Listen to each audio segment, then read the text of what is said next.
Hello everybody. Don't Starve Together has had the same cast of playable characters for a very long time now. Our latest survivor to join the roster was Wanda all the way back in 2021. Unless you count Wonky, who was added in 2022, but we won't. But it got me thinking, what if DST got some new characters? Which ones would they be? Does DST even need new characters? But more importantly for this channel, who would the potential new survivors get along with? And who would they be friends with? Let's find out. I'm going to be looking at which characters could eventually make their way from solo Don't Starve to Don't Starve Together. Now, whilst ideally it would be better to have completely new characters in the game, Clay have not shied away from bringing over a character from Shipwrecked or Hamlet, those being Wani and Wormwood respectively, of course. But what about Wani? What about Woodlegs? Wilbur? Wheeler? Wilbur? Even a playable Wagstaff? And what about No, we don't want you. How about we dive into each of the characters that never made the cut to multiplayer with a brief rundown of their abilities, what would work, what wouldn't, what would need to be changed, and ultimately if I could see them in the game ever. Since this is going to be a lot to talk about, this video will focus exclusively on the Shipwrecked characters. If you enjoy this, let me know and I'll make a part 2 for the Hamlet guys. Now, don't forget, I ain't a game designer, I'm just some guy with too much time on his hands and too many thoughts rattling about in the slime between my brain and skull. So let's look at Wani first. She's a character I've heard a lot of people praise and sort of demand to see in DST eventually. Let's look at her kit first though. She has 120 HP, which puts her on the lower than average side, 200 hunger, which is on the higher than average side, and 200 sanity, which puts her on the average side. Her perks are what we came to expect from early Don't Starve characters, and that's to say we can fit them all into a short paragraph. She gets hungry slightly faster than usual, loses sanity slightly slower than usual, and dries off slightly faster than usual.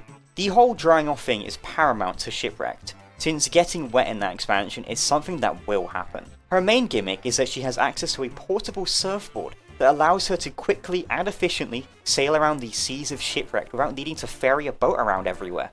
Besides being a cheap and portable boat with no equipment slots, this thing also gives you a mega speed boost and a little bit of sanity when riding waves. You can also sail around on it hands-free, so you can hold a torch or something whilst moving at the same time. Now, first thing first, her stats are cool.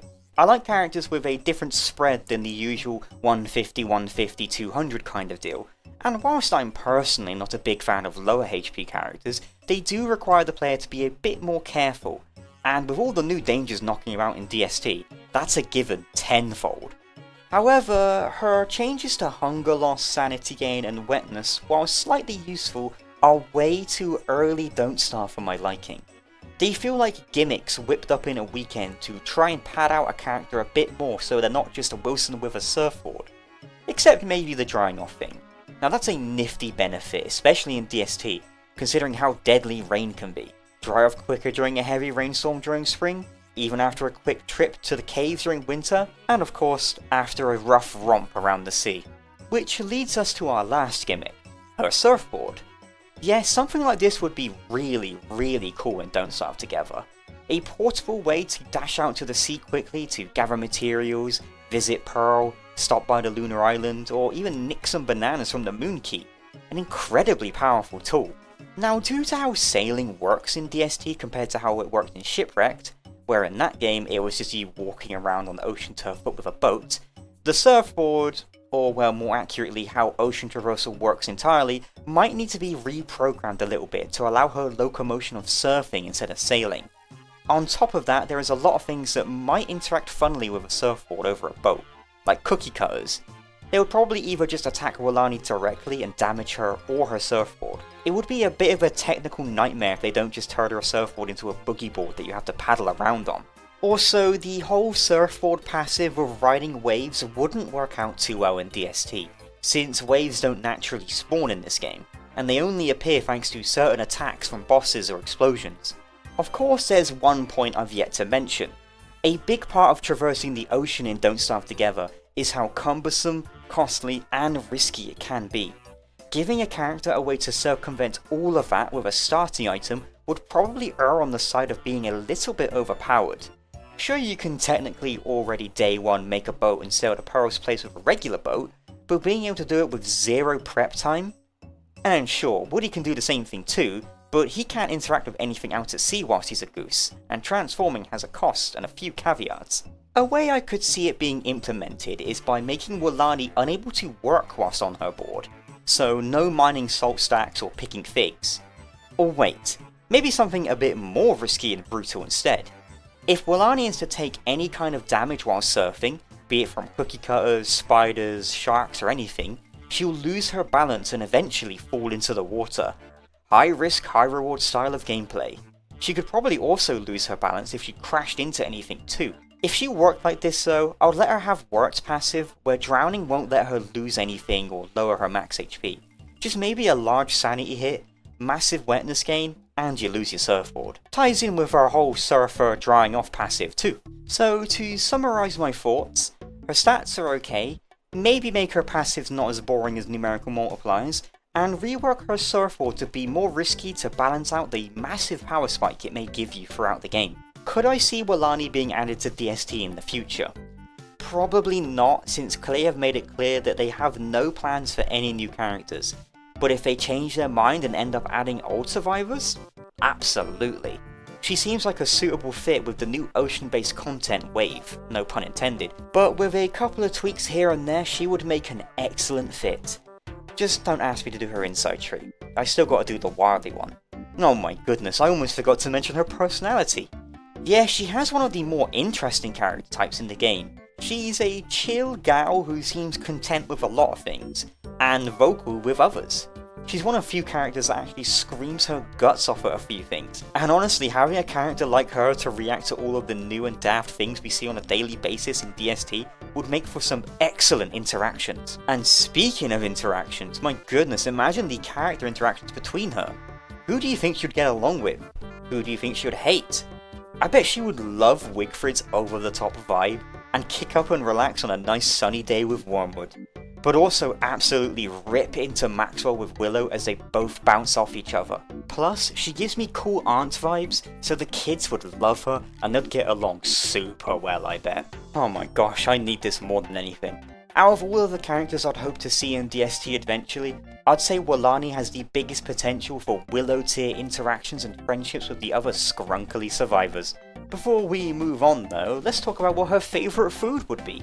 Surf and turf would be an easy pun choice, but that's already Wickerbottom's. She really likes meat and mentions her own recipe for cooked fish. How about unagi? Other characters ain't too keen on it, but Wani asks for 10 more. I think it fits. Sure, eels aren't something you can really catch on the surface and require you to go all the way down to the caves, but how about you guys? What do you think? Phew, that took longer than I expected. But now it's time we talk about my personal favourite character from Shipwrecked, Woodlegs. Oh yes, I adore this insane, crazy pirate for so many reasons. So let's look at those reasons now. Woodlegs has pretty average stats. He's got 150 hunger, 150 HP, which is the typical base stats for more characters than you'd expect. However, his sanity is a bit lower than average, putting him at the same sanity level as Willow and Wigfrid, of 120. Oh my gosh, even these two have the same sanity level as Clay, are you kidding me? They are absolutely roommates. Anyway, his first noble passive is that his sanity drops massively when he's not on a boat, up to 4.8 points a minute. That doesn't sound like a lot, but it adds up really fast, and coupled with his lower sanity pool, means you gotta be extra careful not to slip into his sanity, especially when effects start stacking like darkness and caves. Now his other additions are a little bit finicky. He starts with a couple nearby X marks the spots revealed on his map. These are little treasure pockets you can dig up to find in Shipwreck that include anything from food to fuel site gear. He would also spawn in with, and the ability to make, his own lucky hat. The hat would spawn in additional treasure spots all around the map as long as he wore it, making those treasure spots renewable. He also started with a spyglass, an item that would reveal distant horizons, super useful when you're sailing. His last starting items are a boat cannon, boards, and some golden coins. A seemingly random selection of items, but are essential in his next exclusive craft, his custom boat, the Sea Legs. So much like Wani, this guy can hit the coast right away. This boat has an infinite durability sail and a cannon with no ammo cost. Now if that sounds ridiculously overpowered, then it's because it is. You can use it to kill anything, break anything, pretty much do anything for free. The downside to all of this though is that the ship can't take any other ship upgrades and has slightly lower than average speed and such. So, he's got a fair bit more going on than Wani. How about we take a bite at how he would actually fit into DST with all of that though? Firstly, his stats are perfectly okay. Nothing wrong with them, something we've seen before, and is typically a good way to balance a character. Things start to get a bit bumpy with his sanity drain however. Almost 5 sanity loss a minute from being on land is quite a hefty sum to pay, but it was easy enough to deal with thanks to Shipwrecked being about 75% water exploration. However, in DST, we don't really have that luxury anymore. Ocean exploration is only like 25% of the game. It's a good downside, don't get me wrong, but there's just not that much to do on the ocean compared to Shipwrecked to facilitate having such a high drain when not doing it in DST. Such a downside would make Woodlegs the prime character for making sea bases, but hear me out on some tweaks I'd offer up for it though. Let's keep his sanity drain, but make it one that linearly scales up with time and distance spent off of sea. So let's just say you hopped off your boat. Your sanity wouldn't start draining until you're on land for a couple of minutes or so. Then, it would start ramping up in intensity the longer you spend either not on a boat or nearby the sea. Being near the sea would be enough to slow down the drain of sanity loss from being on land, but not pause it entirely. Hopping back on a boat would slowly reset that timer. Think of it as like an invisible stress meter that goes down when on land and goes back up when off land. Oh, and also, being on a dock or an island would count at being at sea. So boat bases, dock bases, and island bases would be prime for Woodlegs. Next up, let's look at the spyglass. Simply put, would be a nifty addition to the game. Currently exploring the ocean can be a bit of a bummer, so adding an item that may or may not be exclusive to Woodlegs would be super. Make it function like it does in Shipwrecked too, where on land it's not as effective as if you were looking out at sea. Also, using it during storms or night would obviously reveal less ground. So how would his treasure reveal and lucky hats work? Well, treasure in DST works a little bit differently than in Shipwrecked. Treasure sites on land are really only found after a pirate raid and have little to no loot, mainly offering you a way to get your stuff back after it's been stolen. However, the loot that you find out at sea? Game changing. Way more akin to those you find in Shipwrecked. So I'd say make it so he starts with a couple sea treasure spots located instead of land ones, and his hat would spawn those instead of land treasures. Maybe even give him a little sanity buff from digging up / hauling treasure chests to make his sanity loss on land a little less punishing. Now it's time for the sea legs. Oh boy, should we let a character spawn in DST with everything he needs to make his own super boat? Yes, absolutely. Firstly though, make it so the boat is already crafted in one of those little boat kit forms like the ones from the Year of the Dragonfly event, so he doesn't just spawn with a bunch of crafting materials instead. Using the kit at sea would spawn you the new and improved sea legs, with a custom mast, wheel, anchor and cannon, which of course has unlimited ammo. Simply just porting over his little dinky ship wouldn't really fit the existing boat designs, so a new cookie-style boat it shall be. Now this boat would, much like the Dragonfly boat, be a wee bit smaller to compensate for how powerful it might be. It'd also, much like its Shipwrecked counterpart, see about making it not as fast as a proper dedicated boat, and maybe either seeing about disallowing structures placed upon it, or at the very least, severely reducing the space you're able to. Do I still think a free starting boat with an unlimited shot cannon would be overpowered? Yes. Do I think it would be fun? Absolutely. Think about how this thing would interact with inside trees, like Woodlegs getting a whole branch of a tree dedicated to unlocking new upgrades for this boat, like a grape shot cannon, lantern on the mast, even a free pinching winch. I think it would be super neat. Overall, having a character that is not only required to get out there and sail, but also dominate ocean content whilst doing it would be super refreshing and something the ocean content would massively benefit from, especially later on down the line when we eventually get even more stuff out there. His downsides I feel are fair enough. I mean, Woodlegs in the cave would be a sanity nightmare, and his strengths ain't too ridiculous, other than the boat. Still on the stronger side though, but that's okay, we deserve stronger characters. But now it's time for my favourite thing to speculate on: interactions. He's a simple, kind of gimmicky character who speaks entirely in pirate speak and sadly has little dimension outside of that. But do you know what characters would flip their lid at the sight of an actual real-life friendly pirate? The kids.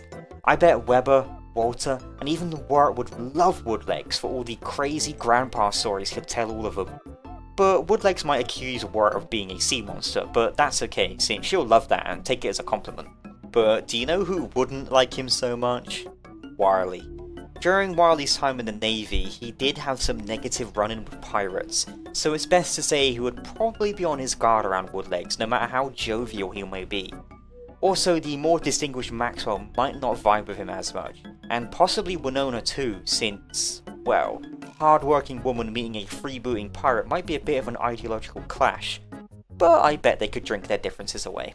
Last up though, his favourite food. Probably something barnacle related, like a barnacle pita or something. A quick dirty snack that he'll have more than easy access to thanks to its sea affinity, and it would be a perfect fit for a character dedicated entirely to the sea. Plus, I think it just fits, you know? Would he ever appear in the game though? I just hope so much that he does, but right now, with how much ocean content there is, I just don't see it possible. Maybe later on down the line when we get more ocean stuff and possibly even some cave water biomes, I may be delusional, he could find his way with our favourite cast of characters. I'd main him so hard, dude. I love Woodlegs, he was my main back in Shipwrecked. Right, yeah, okay, I almost forgot Wilbur. Okay, so, you're probably thinking we already have a silly monkey character in the game, Ash. Doesn't a second one seem a little bit redundant? Correct, but let's take a quick look either way, otherwise it wouldn't be fair on the poor guy. So Wilbur has almost the same stats as Wani we know and love. 125 health, 175 hunger, but 150 sanity instead of 100. This is most likely because Wilbur is used to being a monkey, and the survivors turned Wani are not, which explains their lower sanity. Besides stats, they have the same passive of running if they move for long enough. They have the same favourite food with bananas, except in Shipwrecked they give you 10 sanity, whereas in DST you gain more hunger. They kinda share the same passive of monkeys being neutral to you, except replace primates and splomonkeys with powder monkeys. Primates ain't the most useful minion out there, but they're good at gathering stuff I suppose. Oh, but how could I forget their best ability? He can produce poop over time and throw it at enemies to stun them. Honestly, jokes aside, this is really cool and I kinda want it. So yeah. Wilbur is mostly the same as Wani. There are slight differences of course, but the main gimmick of running really fast but walking really slow is the outlining feature. Sure, Wani misses out on slightly more sanity and neutral splomonkeys and no poop generation, but like that's all stuff Wani can possibly get in their insight tree later on. Which they absolutely are getting, please do not call me delusional. I wish there were more to say here, but sadly not. Their favourite food already exists, and character interactions would simply be, oh look, a monkey. Do I see Wilbur ever being in DST? A confident never, sadly. Maybe one day we'll get a fully fleshed out Wani that will inherit more abilities from Wilbur, but until then, the poop thrower is staying in the islands of Shipwrecked. But alas, as it looks now, we're probably not going to be seeing any new characters in DST anytime soon. But we never know what the future may hold for the game. We never expected to have the ocean around us, or every character to have a skill tree, or even new characters to begin with all those years ago. DST is a forever evolving game, and whilst I'd love some new characters eventually, I'm more than happy with what we got. For now at least. I crave more character interactions though. Thank you all for putting up with my ramblings about how the Shipwrecked cast could potentially fit into DST, except you Wilbur. Let me know your thoughts on how to tweak the characters and if you'd like to see them in DST yourself. Also, let me know if you'd like to see part 2 with Hamlet characters. Take care everybody and have such a lovely day. Bye bye everyone.